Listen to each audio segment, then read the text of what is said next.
Saludos, hermanos. Estamos aquí hoy reunidos con el Monseñor Efraín Rodríguez Sotero de la parroquia San Rey en Carolina, Puerto Rico, que es también vicario de cultura de la Arquidiócesis de San Juan. Estamos agradeciéndole aquí en Católico Hoy la oportunidad que Monseñor nos da para llegar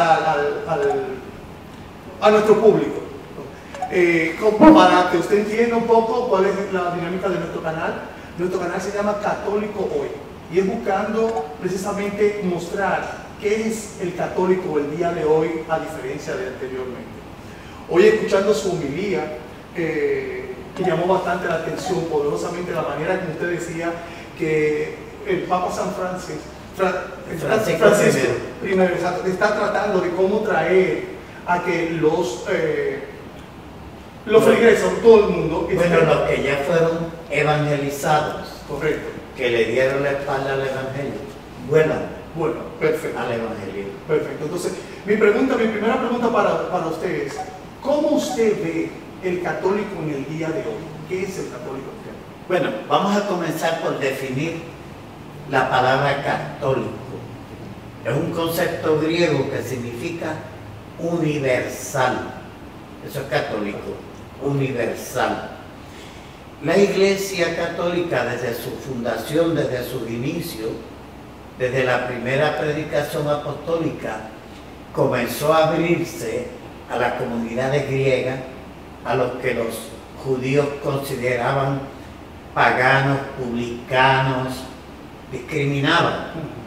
Entonces, Cristo propone un evangelio de inclusión. Pues el nombre lógico tenía que ser católico, porque católico significa de un carácter inclusivo de todo, es universal, incluye todo lo que sea el universo. Más allá, junto, por decirlo de otra manera, pero junto con los seres humanos está la naturaleza misma, la creación. El cristianismo es una religión que se ancla en el poder del Evangelio de Jesús. Que la palabra Evangelio significa buena noticia. Por lo tanto, juntando el concepto de católico y de evangelio, donde quiera que se para un católico, tiene que convertirse en buena noticia para los demás. Entonces, el católico de hoy ha perdido un poco esa noción, que la gran intención que en estos momentos tiene el Santo Padre Francisco I es que se recupere la conciencia de que somos nacidos en la palabra de Cristo, que es el Evangelio, la buena noticia, y que es una noticia para el universo entero. El judaísmo es una religión únicamente inclusiva, o sea, tú eres judío o pero no perteneces por ya. Y ni otro puede pertenecer a ti. El Islam lo mismo, el budismo lo mismo. El cristianismo es la única religión que es todo lo contrario. Sale del centro de la palabra de Jesús y se abre al universo completo. Pues no hay nombre más lógico que católico. Perfecto. Otras denominaciones cristianas pues le dan sus propios nombres. Evangélicos, pero solamente define que nacieron en el Evangelio, no dice nada más. Pentecostales, porque la iglesia se ratificó el día de Pentecostés. Correcto. Pero eso pertenece al espectro grande de la conciencia cristiana. Pero ellos, que al negar por esencia la Iglesia Católica, están negando el carácter universal del Evangelio y del amor de Cristo y de la práctica en la caridad. Muy bien. Gracias por esa explicación bastante minuciosa que nos da una claridad de lo que debe ser el católico al día de hoy que nos llama. Mi siguiente pregunta va relacionado: ¿cómo usted ve el católico, el laico normal, que debe de comportarse o actuar en este mundo de ahora, donde está todo, digamos, a un paso diferente a lo que era hace 30, 50 años? Bueno, hay una cosa esto que tú has dicho es sumamente importante y la pregunta es bien pertinente. Primero, la iglesia cristiana, el cristianismo, la religión cristiana, es fundada en el espíritu. ¿Qué significa espíritu? Neuma, fuerza, energía. Entonces tú no puedes tomar una iglesia y anclarla en el tiempo, porque está negando la acción del espíritu, que es dinamismo, es fuerza, movimiento. La iglesia no puede dar marcha atrás. Y a veces la gente, tú escuchas el creyente promedio que dice, ya la iglesia no es como antes. Gracias a Dios que no es como antes. Si la iglesia se queda anclada en la historia, sucede lo que decíamos en el sermón, que el mundo le está enviando un mensaje a la iglesia y la contestación que le está dando la iglesia le pasa por el lado, pero no coinciden, porque se han estancado en la historia. Y esto no se trata de dos conceptos clichosos que se usaban mucho, gracias a Dios están desapareciendo, lo de católicos liberales o conservadores. Correcto. Eso es un cliché, porque la iglesia no puede detenerse en conceptos emocionales y humanos. La iglesia es del espíritu, tiene que ser una dinámica espiritual. Por lo tanto, tiene que ser creyente y la iglesia no puede, con ideas viejas, contestar las preguntas del hombre moderno. Por eso es tan pertinente tu pregunta, porque la iglesia no es tampoco que te decían la iglesia tiene que marchar al ritmo de los tiempos. No, la iglesia tiene que ir al frente. Exacto. Tiene que marcar el ritmo de tu amor. Y la iglesia tiene que, cuando tú llegas aquí, ya tenerte una respuesta.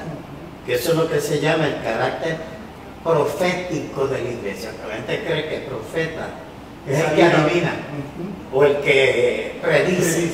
Nada de eso. Profético es profeimí, hablar por. O sea, profeta significa que tú estás en nombre de Cristo sentando una pauta para que por ahí camine la gente que le pierde el miedo a hablar y a amar con la fuerza del amor de Cristo. Entonces está lo que por ahí que dicen, yo soy católico a mi manera. No eres católico. Si no eres de la radicalidad del corazón de Cristo, estás quedado. Y los que dan no caben en la iglesia. Por lo que puedo ver, tú estás utilizando términos quizás muy juveniles que se utilizan ahora, decir quedado, que tiene que estar. Y ciertamente viendo eso desde la parte de la religión de nosotros como tal, se dice que la estructura es tan grande que muchas veces nos hace movernos a pasos lentos como religión. Eso es una excusa. Exacto. Eso es una excusa. No. La iglesia católica es un montaje universal y todo el mundo conoce.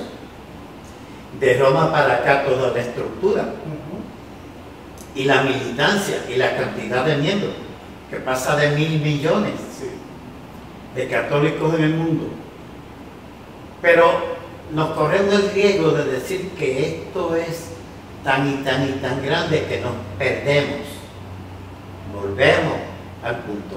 Si me pierdo, es que no estoy llevándolo desde el espíritu, porque el espíritu es luz, el espíritu es claridad, el espíritu es entendimiento, un faro de luz. De nuevo, en el espíritu tú alumbras el camino para que la gente en el amor de Cristo caminen y actúen. ¿Y cómo tú actúas? Pues mira, saliendo a la calle a defender al indigente, a amar al pobre, a levantar al caído, a ofrecer la mano al que no tiene fuerza para caminar.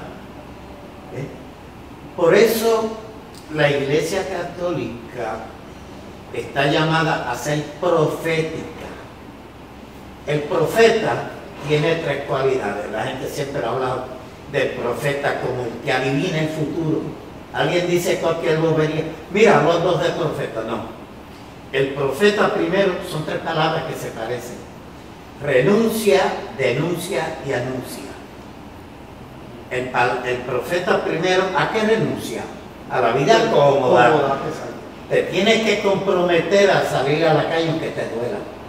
Que es lo que decía el Evangelio de este domingo número 33. Te van a perseguir, te van a meter preso, pero en nombre del Evangelio lo tienes que entender, aceptar y soportar. Así que el profeta renuncia a la vida cómoda, a la seguridad, renuncia al miedo. Luego denuncia. ¿Qué denuncia? Las injusticias sociales, el dolor que le causan los gobiernos al pueblo, el gran pecado de las divisiones. Denuncia cuanta injusticia, incluso, que esto es lo más grave de todo, que hay veces que en nombre de la fe se cometen muchas injusticias contra el pueblo. Y los grupos religiosos en nombre de la fe maltratan y dejan la dignidad del pueblo. Así que a quien primero el profeta tiene que denunciar es a la iglesia, porque se supone que es el faro de justicia y puede ser que la iglesia en cierta forma no esté cumpliendo con su misión. Y tercero, anuncia. ¿Qué anuncia? La esperanza, la reconstrucción, el camino abierto a la vida, la felicidad, la militancia, el compromiso. Pero también hemos dicho, lo escuchaste, que el problema del compromiso es que el compromiso complica. Es correcto, eso es lo que digo, que el cristiano ahora, si no está complicado, no está actuando. No ven cristiano. No ven cristiano, exacto. Porque, uso el concepto del amorcito light, que es el amorcito suave, que no compromete. Le envían una rosa a un enfermo, y dice, mira, me acordé de ti, te envié flores. Eso no compromete. O vas a la iglesia y hay una actividad para recaudar asistencia benéfica. Mira, yo no voy, pero envío $10. No. $10 no valen nada. Tú tienes que estar allí y ayudar a embalar, empacar y a recoger y a clasificar los productos, los alimentos, y a buscar un camión que los lleve y a buscar las comunidades que los necesitan. Correcto. Pero eso es complicado. Sí. Eso es complicado, porque a veces tienes que entregarte hasta 2, 3 días, un mes completo en un proyecto de asistencia. Así que amor light. Yo envío $25 o envío una bolsita con 3 latas de habichuelas y 2 de maíz y resolví. Los problemas resueltos. No, pero métete allí, vete allí y ofrécete y mata la noche, pierde el sueño, fatígate, que pases 2 días sin bañarte, pero es porque está comprometido. Pero eso complica, Sí. porque tú tienes un hogar y tú dices a una mujer, pero bendito, tengo que ir a casa a cocinar. Oye, que tus hijos se dan un potecito de sopa Campbell.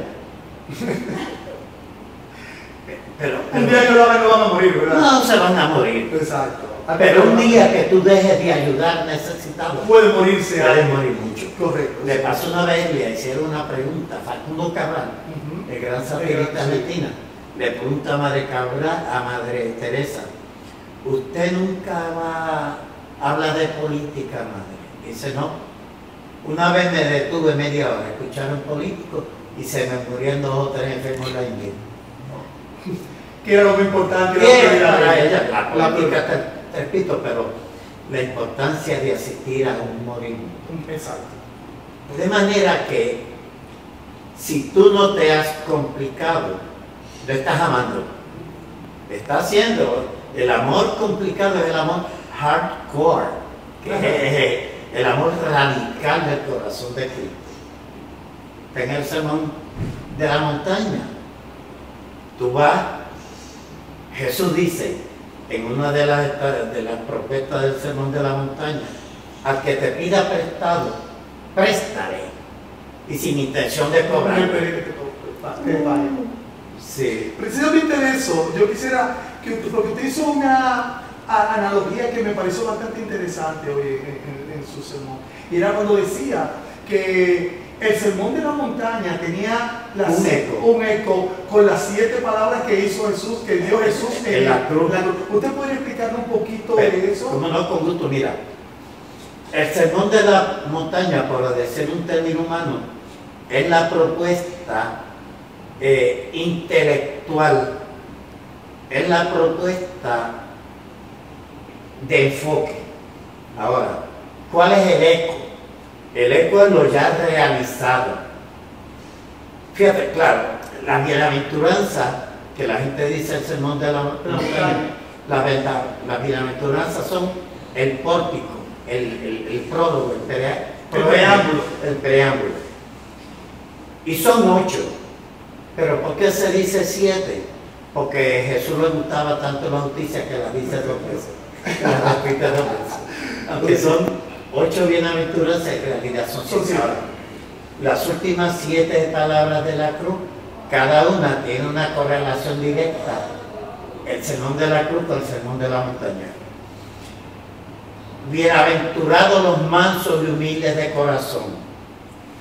Y en la segunda de las 7 palabras, Jesús, acuérdate de mí cuando estés en tu reino.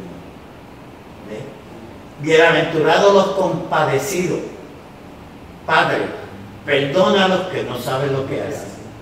Bienaventurados los que sufren porque serán consolados. Mujer, ahí tiene a tu hijo. Hijo, ahí tiene a tu madre. Bienaventurados los perseguidos por causa de la justicia. Padre, en tus manos encomiendo mi espíritu. Bienaventurados los que tienen hambre y sed de justicia.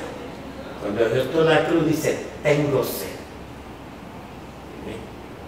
De manera que lo que va proponiendo el sermón de la montaña lo va actuando lo resume finalmente. Exacto. En el sermón de la cruz. Es el eco. El sermón de la cruz es el eco del sermón de la montaña. Perfecto. Me pareció bastante interesante la analogía y ojalá que podamos utilizarlo más. Sí. Bueno, es que no teníamos tiempo para explicarlo todo eso. Sí, es un poco complicado. Sí. Ahora vamos a tomarnos una pausa para entonces en la segunda parte de este video poder explicar en lo que es más los conceptos que usted ha traído y más lo que es el católico en el día de hoy. Entonces, volvemos en un momentito.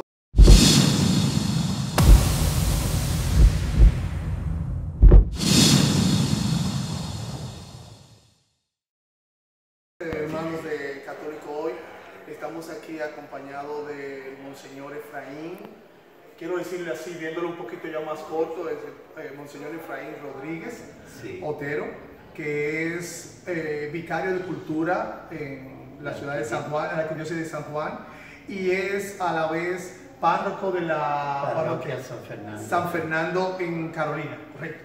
Y del cuerpo consultor del arzobispo. Oh, exacto.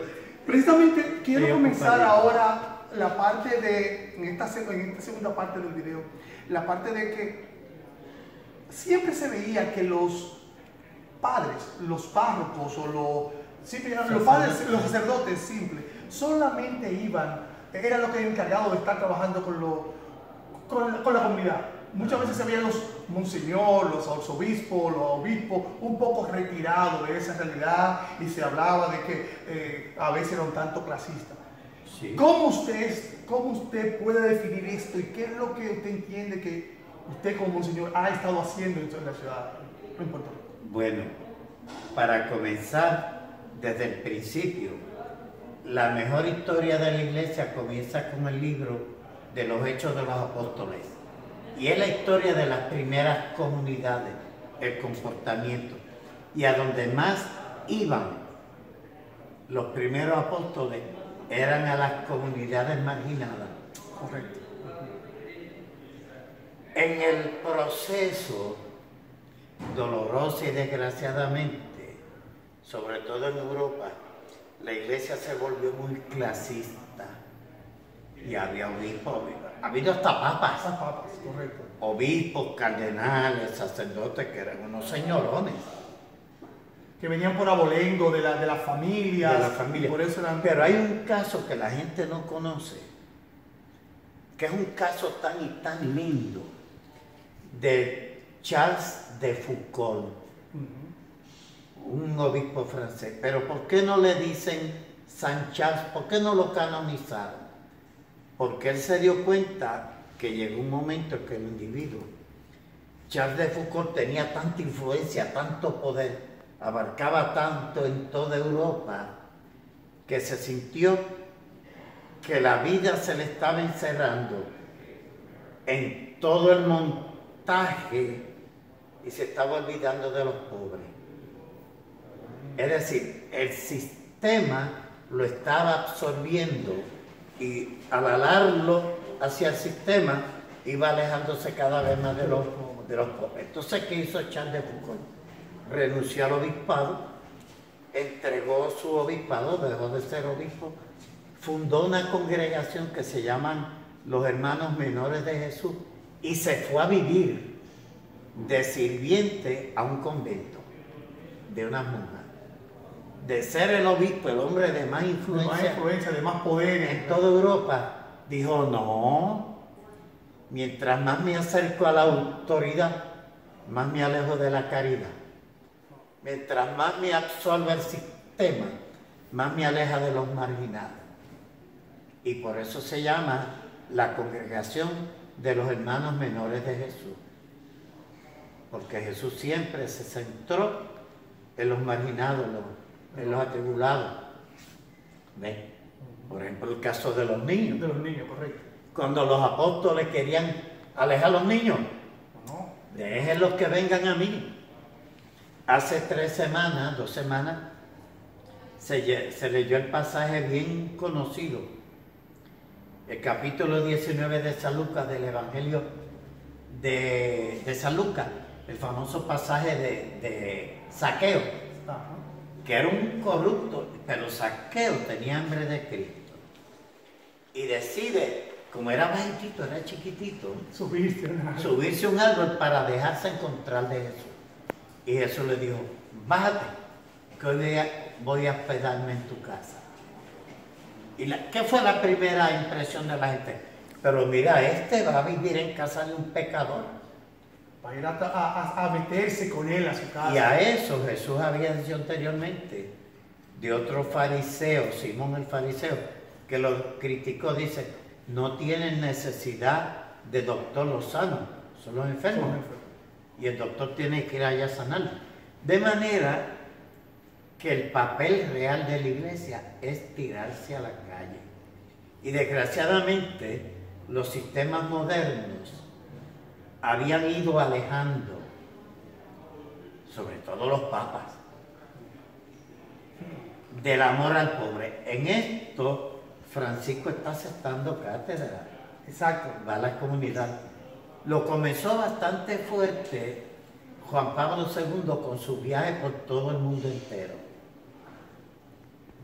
Sí, Yendo, ese fue el papa más mediático, viajero, correcto. Que más se acercó al... Y Roma se ponía de cabeza porque lo nombraron papa tan joven, un papado extenso, y él cada media hora decía: prepárenme que voy para tal país. Y Roma se viraba de cabeza. Y llegó un momento en que no podían, con el tren de vida de él, visitando países. Sí, ¿Qué dice? Decidieron, en lo que esto va haciendo una transacción, buscar papas viejos, que no duren mucho. Exacto.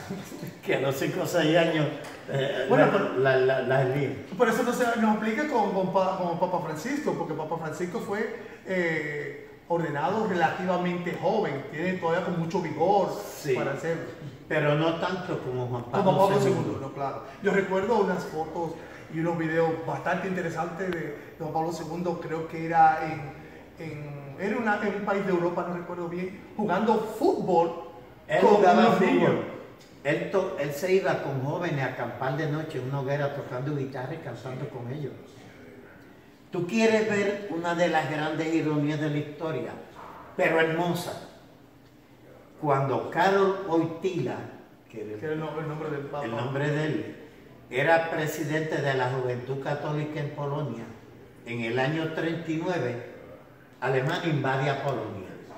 Y el presidente de la Juventud Nazi era Joseph Ratzinger. Entonces Sí. Joseph Ratzinger está con los jóvenes nazis, persiguiendo a los jóvenes católicos polacos.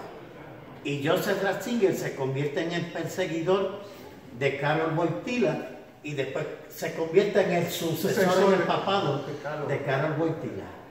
Eso es la parte irónica y bella que tiene. Irónica humanamente hablando, Sí. pero es la fuerza del Grave. espíritu trabajando en la En la iglesia. iglesia. ¿Cómo usted se ve como un señor trabajando ya en la comunidad? ¿Cómo usted entiende qué hace usted y qué le gustaría hacer más como un católico hoy? Bueno, mira, primero mi edad, estoy para cumplir 72 años. Oh, pero usted se mantiene bien. Un vago bien cuidado. Un dura. vago bien.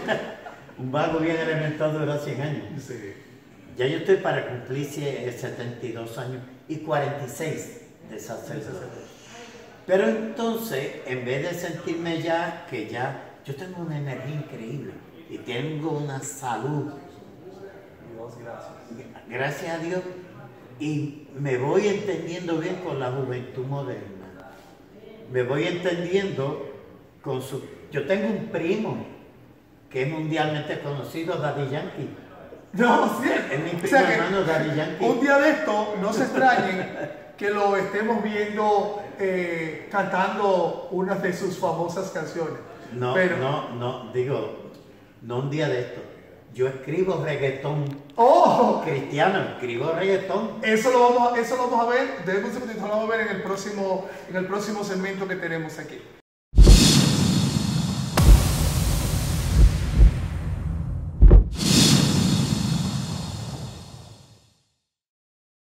Buenas hermanos, continuamos aquí con esta grata conversación que tenemos con Monseñor Efraín Rodríguez Utero, que es el vicario. Yo siempre digo Otero porque me lo han puesto en duda, tú ves. Por si acaso, tuvo madre. Que me lo han dudado. Sí, tuvo madre.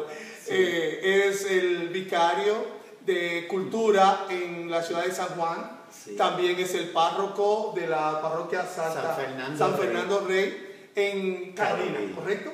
Estaba visitándonos hoy por aquí, estamos aprovechando para compartir con él sus experiencias, sus inquietudes muy interesantes que él nos ha mostrado y queremos llevarlo a ustedes aquí en Católico Hoy.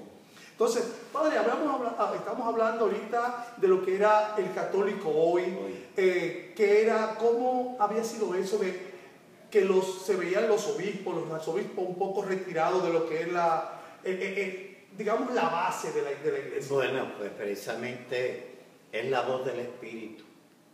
Y donde se dio la fuerza del Espíritu en su máxima expresión, déjame hacer un poco de historia en retroceso. Para 1958 murió el Papa Pío XII. Y ya estaba dando unos asomos de llevar la iglesia hacia un enfrentamiento mayor con la sociedad mundial. Muere y Roma cayó en una indecisión, la pregunta más interesante del mundo. ¿Qué tipo de papa necesitamos? Bien complicada para ellos. Entonces comenzaron a decir, pues, lo que ya decíamos de Juan Pablo II, demasiado joven. Decía, tiene que ser un papa mayor, que nos ayude en una transición en lo que conseguimos un papa que esté más bueno. Y pusieron al que hoy es San Juan 23. Asume el nombre. Y lo primero que él dice, hay que revolucionar la iglesia. Y comienza con una famosa frase, el aggiornamento, que es: la iglesia se tiene que poner al día. Por eso la pertinencia del nombre de tu programa, Católicos Hoy. Si el católico no está hoy, está perdido. Exacto. Por el diálogo que el mundo le lanza a la iglesia y el peligro de que la iglesia le esté dando la contestación equivocada. Y lo primero, guiado por el Espíritu, que se dijo el hoy, San Juan 23, ¿cómo lo haremos? Y el 11 de octubre de 1963 convocó el Concilio Vaticano II bajo el tema del aggiornamento. Hay que poner la iglesia al día. Nosotros los cocolos, los de la salsa, decimos, ponte para tu número. Hay que ponerse para su número. La iglesia, Juan 23 le dijo, tiene que ponerse para su número. Él murió a mitad de concilio. Y lo sucede Giovanni Montini, que era Pablo VI. Sí. Y él terminó el concilio y abrió todos los documentos del concilio, que mira quién los ratificó, quien entonces era el secretario de Roma, de Roma, que era entonces Joseph Ratzinger, que después vino a ser el Papa Benedicto XVI. Entonces se abren los documentos del concilio y hay una revolución. La primera litúrgica, volvemos a lo mismo. El cristiano promedio iba a la iglesia por fe, porque no entendía un divino. Porque era en latín. Era en latín y entonces viene y se revoluciona la liturgia. Segundo, viene el documento para hablarle al pueblo, Gaudium et Spes, que es el diálogo de la iglesia con el mundo en términos de vida social. Y se abre toda una serie de documentos de liturgia, de función, de marcha, y el Concilio Vaticano II fue una bendición del Espíritu al planeta, porque la iglesia se puso al día. Y ya eso, volvemos a lo mismo, no se le puede dar marcha atrás. Ya no puede hacerse un concilio para revocar. Digo, teológicamente se puede hacer, pero pastoralmente sería un error grave. Hacer un concilio para revocar todas las propuestas y los estatutos del Concilio Vaticano II, que acaban de cumplir el año pasado 50 años. Y sigue al día. Esos documentos, sobre todo, el único que se quedó atrasado y se ha podido renovar un poco, es el que se llamaba Intermirífica, que es el que tiene que ver con el uso y manejo de los medios de comunicación social, que ahora ya caen obsoletos porque ya la televisión y la radio ceden ante el internet y las redes sociales. Es más barato y se alcanza más gente operando una red social que una emisora de televisión. Por cierto, ¿usted tiene redes sociales? ¿Usted es activo en eso? Bueno, yo terminé en el año 80 una maestría en medios de comunicación social en Virginia Beach y fui gerente de una emisora católica en Puerto Rico, y también pues estamos al día y ya estamos comenzando a declarar obsoletos la radio y la televisión, porque las redes sociales alcanzan más.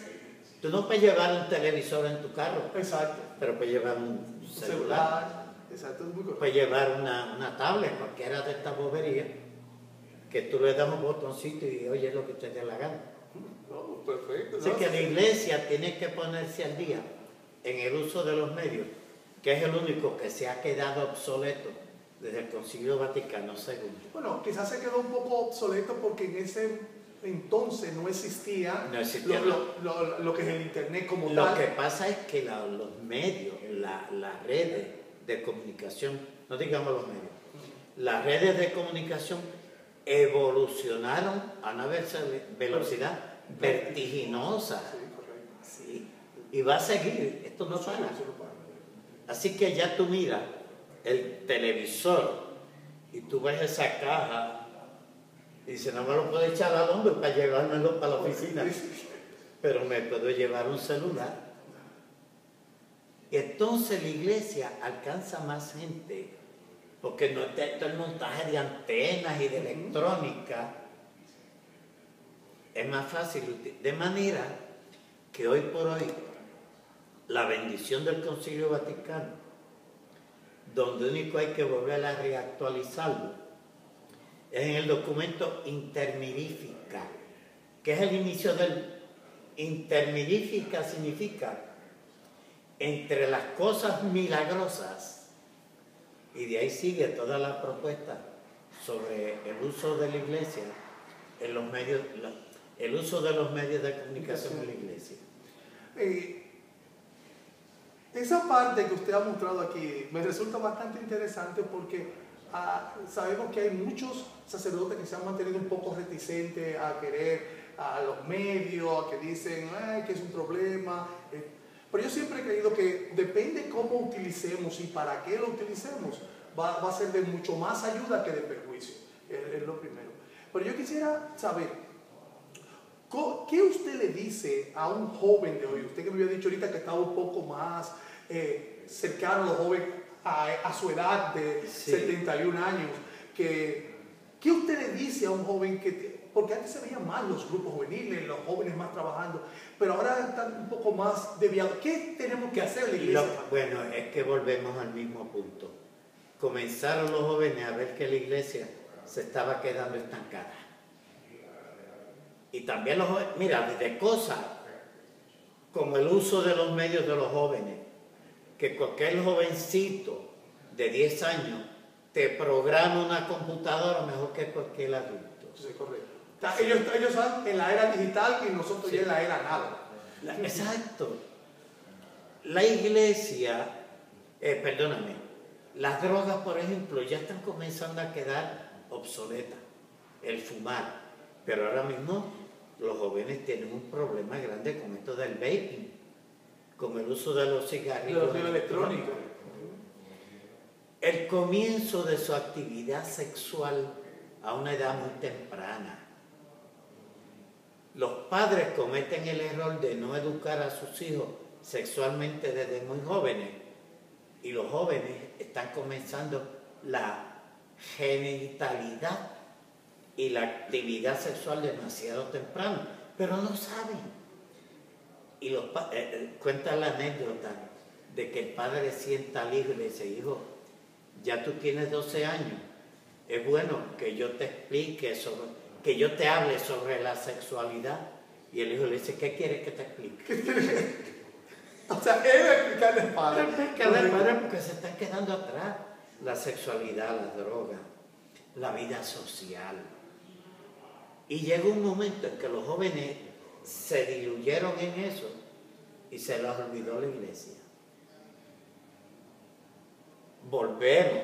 El Papa Francisco I es muy consciente de los jóvenes y está abriendo a que la iglesia sepa hablarle a los jóvenes y que los jóvenes entiendan el lenguaje de la iglesia, que no era lo de antes. Si no vas a misa el domingo estás en pecado. Oye, tú estás en pecado si no practicas la caridad pudiendo practicarla. Y si tú por ir a misa dejas de practicar la caridad, le estás fallando a la base del Evangelio. Correcto. Que es la famosa parábola del buen samaritano. Es más importante el amor que la práctica religiosa. Muy cierto. Háblale a los jóvenes para que lo entiendan desde ahí. Para que ellos puedan entender esa parte. Actualmente se está viendo como que los jóvenes en términos general, pero vamos a concentrarnos un poco más en los católicos. Estamos siendo muy vagos en muchas cosas. Usted ponía un ejemplo de cómo le han ido cambiando el nombre. La devoción original, como se origina por el 1815, María, Madre de la Divina Providencia. Que es el día que estábamos celebrando hoy, este domingo. Sí, que para los efectos de Puerto Rico es el 19 de noviembre. De noviembre, exacto. Pero entonces uno se pone vago al hablar y le decía, María, Madre de la Divina Providencia. Comenzaron a decir, la Virgen de la Divina Providencia. Después siguieron diciendo, la Divina Providencia. Después han seguido diciendo, la Providencia. Ya para el año que viene le van a decir Provi. Provi. Ahí viene Provi. Provi, vamos a celebrar, o los mexicanos vamos a celebrar a Lupita. A Lupita, exacto. O los dominicanos vamos a celebrar a Graciela. Sí. María, Madre de la Altagracia, sí. Pues le van quitando. El joven, y en la escuela los maestros tienen los problemas, porque no te leen la novela de Cervantes, te van a la internet y te buscan el resumen más pequeño que puedan. Correcto. Son vagos académicamente. Entonces tú tienes que darle un mensaje más corto, pero más efectivo. Porque nadie te lee un libro de 900 páginas. Se van a internet y te consiguen página y media. Ahí está todo llena de errores. Aquí es. Ahora que usted habla de que tenemos que darle algo más concentrado a los jóvenes para que ellos lleguen. ¿Cómo usted ve? Porque yo veo mucho en misa, muy a menudo, que los jóvenes, para tenerlo activo, hay que tener, muchas veces están en plena misa, se está leyendo lectura, está la consagración, están jugando o chateando. ¿Qué usted entiende que los sacerdotes como tal tienen que hacer en la misa para tratar más dinamismo, menos ritualismo? Porque al joven lo que le aburre es el ritualismo. Actualizar la celebración litúrgica que les llame la atención, que les robe la atención. No solo los jóvenes, hay adultos claro, que mientras están en misa están planificando el resto de la tarde. Porque le falta garra a la propuesta de la palabra. Y las celebraciones, cuando son muy ritualistas, convencionales, mecánicas, el span de atención del joven es bien corto. Sí, correcto. Bien corto. Veo, antiguamente, cuando yo me criaba en el barrio mío, el Viernes Santo, el sermón de las 7 palabras, duraba casi 5 horas. Porque 7 palabras le daban como 40 minutos. ¿Cuándo tú le predicas hoy un sermón de 5 horas a una persona? No. Pues entonces tú tienes que condensar a punto, incluso si son controversiales, son mejor porque le roba la atención. Sí, están viendo qué es lo que va a pasar. Sí. Eso es correcto. La predicación convencional convence a los que son tan y tan católicos que le das una misa de 9 horas y te la aguantan. Solamente los que son así. Sí, es muy cierto. Ahora ya para ir terminando esta entrevista me gustaría saber cómo ve usted el trabajo que ha ido haciendo Papa Francisco en renovación con la iglesia como tal. Ha sido efectivo y controversial. 2 palabras que hay que unirlas. En su penúltimo escrito, que fue para la Cuaresma pasada, escribió un tema sobre la Virgen y una línea en concreto que a mí me robó la atención y que la estuve meditando. Entonces dice que María es la base para una revolución en el cariño y la ternura. Entonces el Papa Francisco quiere comenzar de Roma adentro hacia el mundo, a que ese cariño y esa ternura, porque es el elemento más humano de conexión. Y muchas veces, pues sí, líderes religiosos que son muy señorones, que es bien difícil llegar a ellos. Hay párrocos que a los feligreses se les hace difícil llegar a ellos. El Papa Francisco ha comenzado esa revolución y él la está viviendo en su propia carne y le está costando.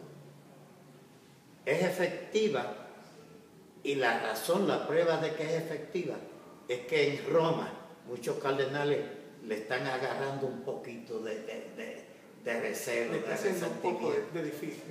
Se la están poniendo difícil, como dicen Se los la está jóvenes. poniendo porque nosotros nos está complicando la vida. Sí. Y el amor, si no te complica la vida, no es amor.